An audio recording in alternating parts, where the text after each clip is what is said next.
ते की आपण लवकरात उपस्थित आलेला राहावं. संघानं वड्डा. चला चारी संघाने ग्राउंडचा ताबा घ्या. चला पोशीर संघ हजर झालाय. नेरळ संघ जय हनुमान स्पोर्ट्स क्लब संघ इथे उपस्थित झालाय. जाणता राजा नेरळ देखील उपस्थित झालाय. दोन्ही संघांचं जोरदार टाळ्यांनी कौतुक करूया. सर्वांना विनंती एकदा जोरदार टाळ्या झाला पाहिजे दोन्ही संघांसाठी. एका बाजूला बजरंगबलीच्या नावाने समृद्धतेने प्रावीण्यपूर्ण खेळ दाखवत असताना आपल्या नावाचं गाव खऱ्या अर्थाने एका वेगळ्या उंचीवरती ज्यांनी नेऊन ठेवलं असा जय हनुमान स्पोर्ट्स क्लब पोशीर त्यांच्या विपक्ष जाणता राजा नेरळ.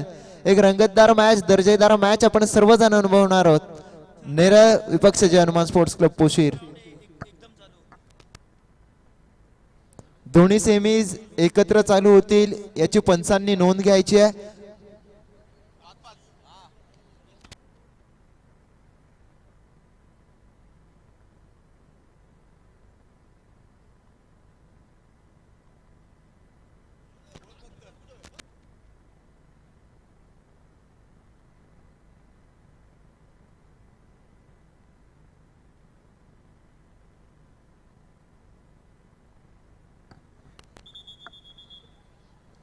जय हनुमान स्पोर्ट्स क्लब पोशीर, दुसऱ्या बाजूला जाणता राजा नेरळ.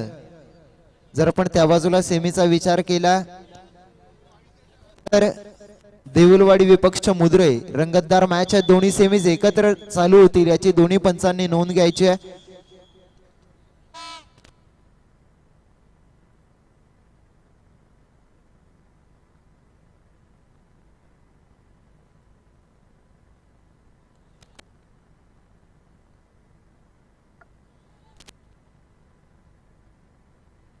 लाईनमन्सना विनंती आहे की आपण ग्राउंडची आखणी करून घ्यायची आहे. खऱ्या अर्थाने लाईनमन म्हटलं तर कोणतीही स्पर्धा अतिशय चांगल्या पद्धतीने पार पाडण्यामध्ये त्यांचा फार मोलाचा वाटा असतो.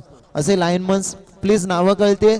अमोल दादा, लाईन्समनच्या भूमिकेत कोण कोण आहेत?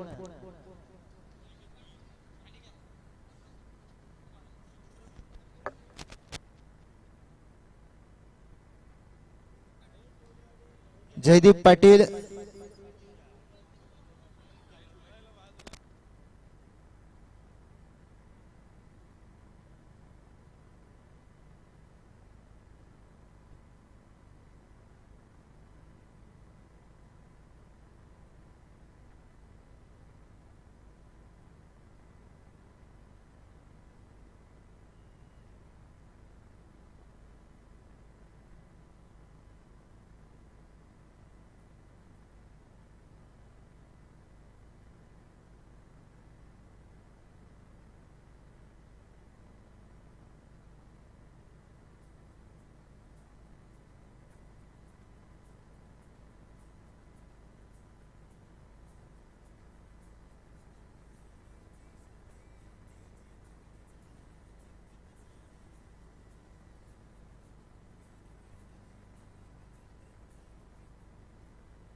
मॅच चालू करा, मॅच चालू करा, काही नाही, मॅच चालू करा.